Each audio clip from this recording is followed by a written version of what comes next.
Hi everyone, let's start our discussion with stakeholder management. An introduction to stakeholder management in projects. Starting assumptions. Successful project management increasingly seen to rest on the effective engagement of those it impacts upon, and then you have to identify all those who are affected by the project. Necessary step in ensuring smooth running of processes. And last, stakeholder management is about power and interest on projects. What is a stakeholder? The organization or people who have an impact or interest or role in the project program or portfolio is known as a stakeholder. Also, a stakeholder by definition is any individual.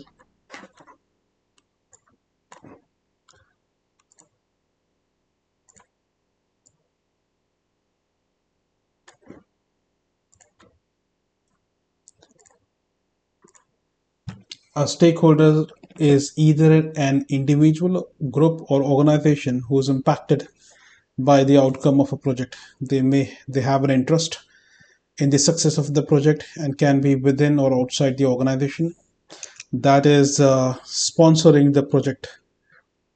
Stakeholders can have a positive or negative influence on project. So anything or anyone who is affected by the project deliverables positively or negatively is a stakeholder. You may think that in that case, stakeholder would be a huge list. Then definitely that is the case.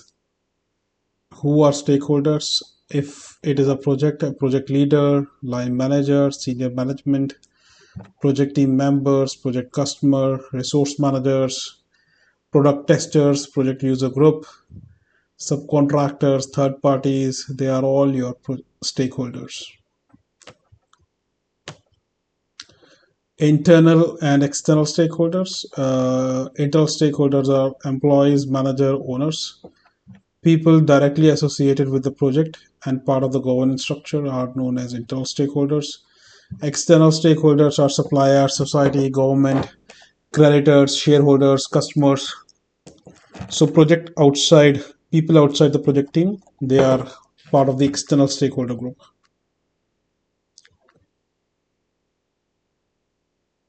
Why is it important to undertake stakeholder analysis and engagement?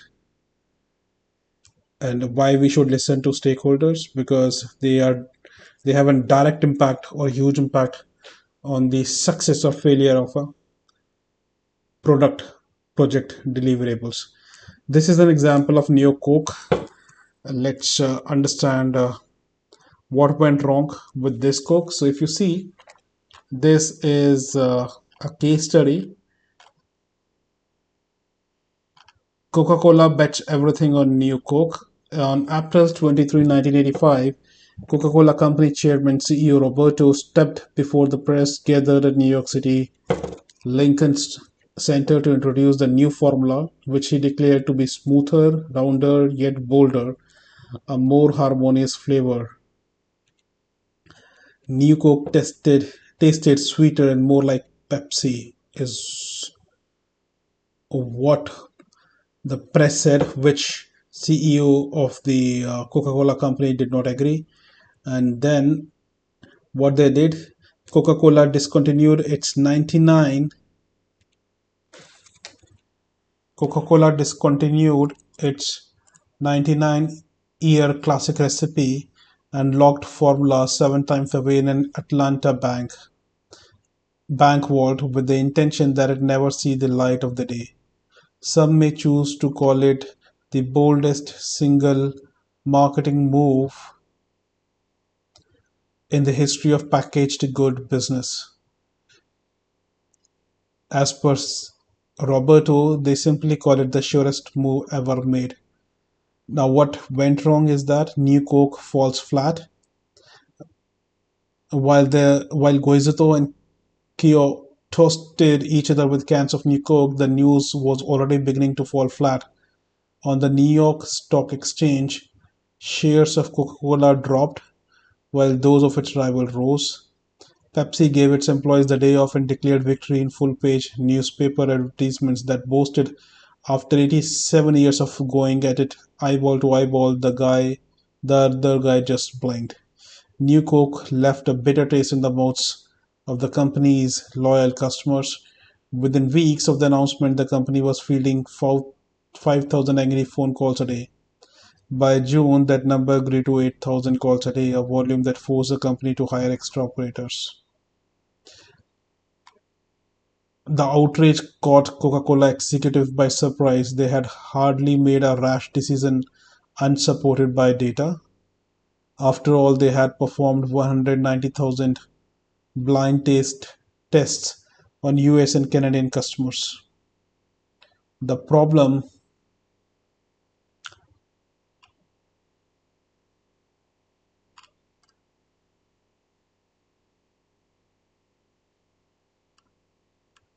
okay, where it is, I think I missed it.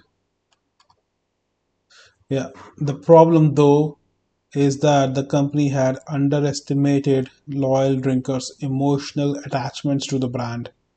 Never did its market research testers ask subjects how they would feel if the new formula replaced the old one. And then Coca Cola Classic returns.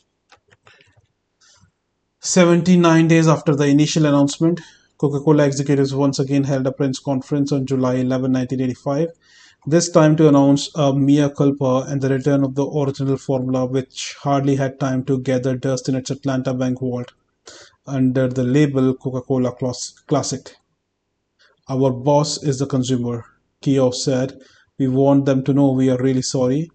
The news was so momentous that television networks broke into normal programming with special reports.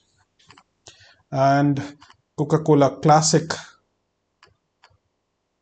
Coca-Cola Classic quickly outsold New Coke and within a few months had returned to its position as a top-selling sugar cola ahead of Pepsi. So this is an example of why you should take care of your stakeholders and understand their needs well. Stakeholder relationships and type of project. If it's a new product, new chocolate bar, the stakeholders are customers, regulators, media, NGOs, retailers. For a construction company, it could be council, university, academics, support staff, neighbors, community. For a construction company, small park and ride transport scheme, you have stakeholders as council, government, media, community, NGOs, service providers, etc. This is the life cycle of a stakeholder management. You start with planning, then you do understand wants and needs, then internal preparation and alignment. You build trust, consult, respond and implement, and at the end, monitor, evaluate, document. Identifying stakeholders is extremely important. What might stakeholder analysis offers to projects is improved identification of local priorities and needs, identification of solutions built on local knowledge or personal understanding of the issue, more likely to produce sustainable change, overcome imbalance of power between providers and recipients of services, shorter time to market, CSR management, enhanced legitimacy of and support of decision making. Then you have three type of factors. One is contextual factors, specific drivers, needs of service users, policy plans or strategies, service priorities, service performance. Then you have contextual drivers, belief in the value of consultation, desire to reach a consensus, developing greater ownership amongst consultees, securing public support for a proposal. And third is instrumental drivers, resolving disputes, avoiding decisions, ensuring against future challenges, compliance with legal requirements, and others. What we need to know: how many different stakeholder groups are there, what they want, previous reactions, likely impact of project on stakeholders, possible conflicts between stakeholders. Is this a project where you should primarily manage or engage your stakeholders? Stakeholders, the public sector. In order to cover all the stakeholders in a public sector, you can follow this rule of 9 C's. Commissioners, those who pay to the organization to do things.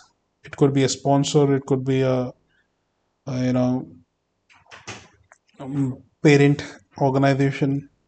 Then you have customers, those that acquire and use the organization's products, those who buy your products. Collaborators, those with whom the organization works to develop and deliver products, your suppliers, your third parties.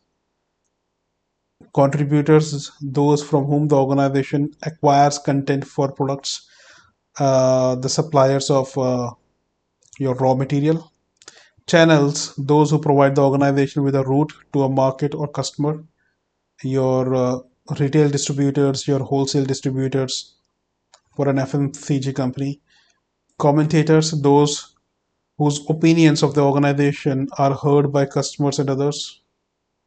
Your product reviewers, market reviewers, uh, subject matter experts of that industry or of that product, newspaper journalists, column advisors, etc.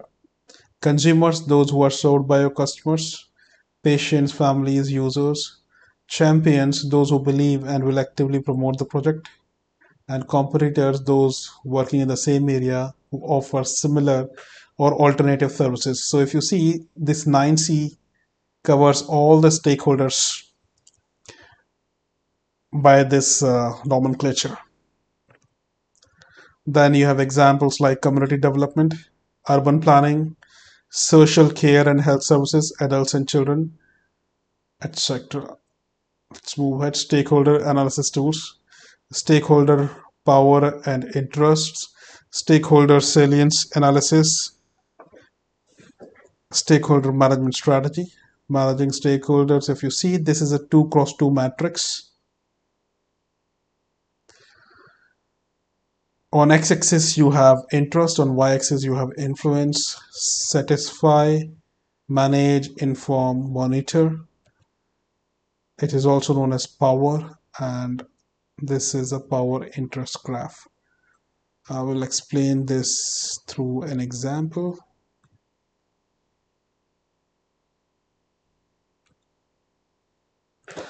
Okay.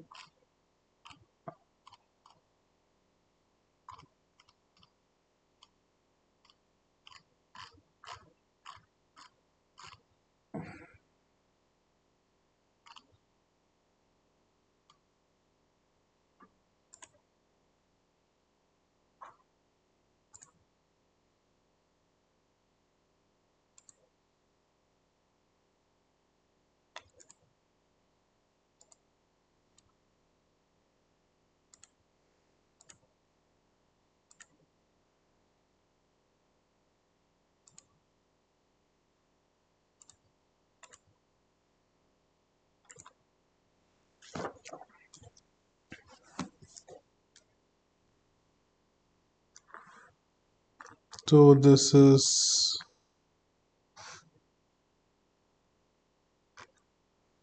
power, and here you have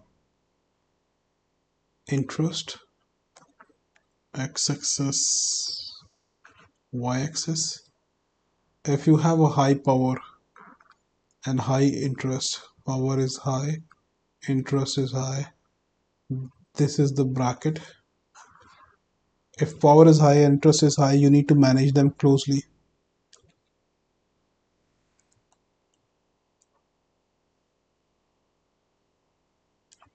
Why? Because he is a sponsor. He has high power and high interest. His interest is completely in alignment with the project.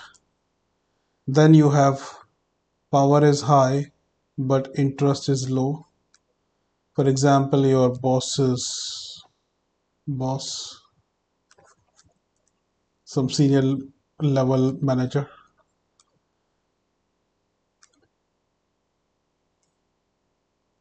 Here you need to keep them satisfied. If you offend them, they may replace you by their most likable guy. So here, you need to keep them satisfied, and it is very common. So yeah, please be aware. When interest is high and power is low, then you need to keep them informed.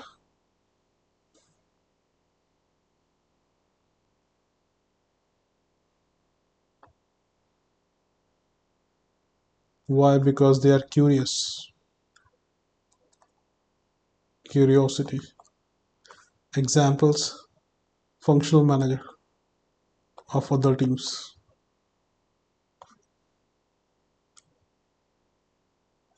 They have high interest, but their power is low. So you need to keep them informed through weekly or monthly reportings.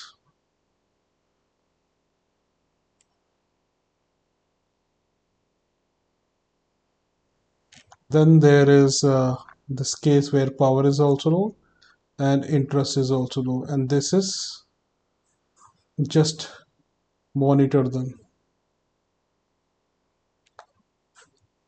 Keep them just monitor them. Now, stakeholder analysis, stakeholder mapping, and Karal, just a second. Stakeholder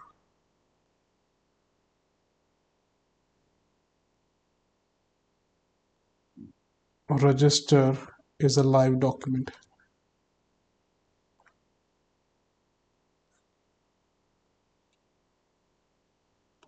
Similarly, risk register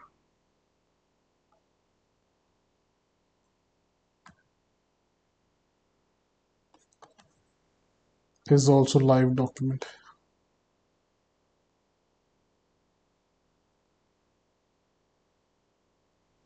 because people are going to change. They change from here to here, from this place to this place, here to here, and this way. So you need to keep them, live. If some functional manager is got promoted, and earlier they were just interested, now they have power as well, so they will fall into this category. Similarly, someone who was having high interest and low power, and now let's say they have moved from here to here. So if you see, this is a live document, and this is what I have explained here in this slide. If power is high, interest is high. This is the highest priority, and you need to manage it closely. If power is high and interest is low, you need to keep them satisfied because they have high power. If interest is high, power is low, you need to keep them informed because they are curious to know. If power is low and interest is low, you need to just monitor them. This is another example of stakeholder salience analysis given by Mitchell. Let's understand this through this example.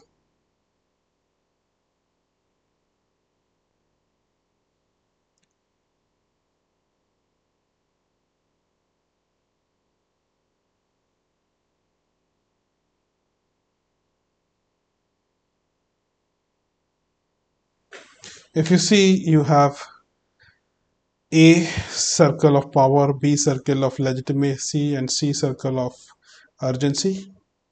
The intersection of A and the A are dormant stakeholders, they have high power. B is legitimacy, so they are discretionary.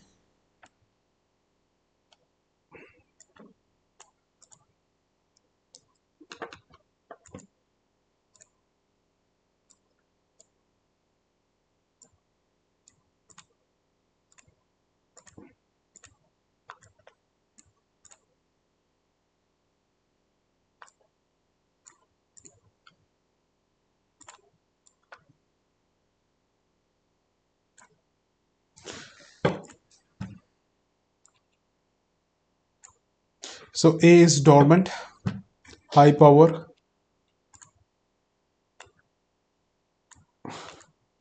B is discretionary, they are legitimate. C is demanding and they have urgency. Now, intersection of A and B is D, which is dominant stakeholders because they have high power and high legitimacy. Intersection of B and C is F, which is dependent stakeholders. Intersection of A and C is E, which is dangerous stakeholders, being high power and high urgency. And G is the intersection of all of them, which is definitive stakeholders.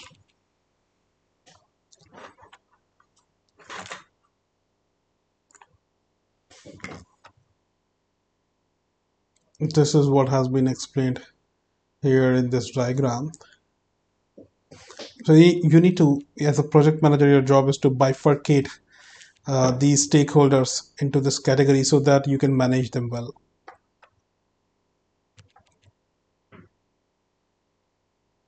This is a stakeholder management strategy register. Here you need to mention your stakeholders. Then you do an assessment based on key issues and concerns. How important to the success, how important to the success of project are to them, low, medium, and high. What level of support you can expect for the project from them, low, medium, and high, and what do you need from them. So this four characteristics are part of assessment, and then you have to create an action plan based on how to engage them, when to engage, and which member of project team is responsible for this engagement. Stakeholder engagement is through interaction, encouragement, inclusiveness, and being prepared to change. These are the critical success factors for stakeholder management. Managing stakeholders with social responsibilities, economic, legal, environmental, and ethical. Formulating a clear statement of project emissions, visions. Identifying stakeholders properly, understanding area of stakeholders' interest, exploring stakeholders' needs and constraints to projects, etc. And this brings us to the closure of